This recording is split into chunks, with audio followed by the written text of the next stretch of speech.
নিজের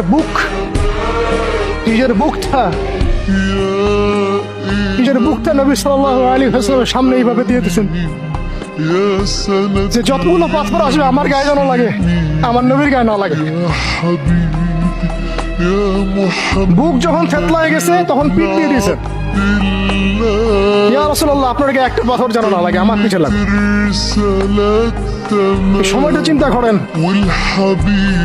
সাহাবীর কথা চিন্তা করেন, তাদের ত্যাগ তিতিক্ষার কথা চিন্তা করেন, ওই সময়ের সবরের কথা চিন্তা করেন।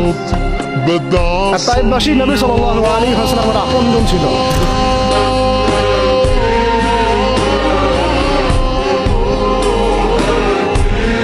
নিজের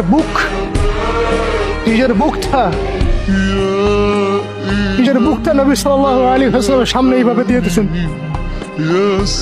যে যতগুলো পাথর আসবে আমার গায়ে যেন লাগে, আমার নবীর গায়ে না লাগে। বুক যখন থেতলায় গেছে তখন পিঠ দিয়ে দিয়েছেন, ইয়া রাসূলুল্লাহ আপনার গায়ে একটা পাথর যেন না লাগে, আমার পিঠে লাগে। এই সময়টা চিন্তা করেন, সাহাবীর কথা চিন্তা করেন,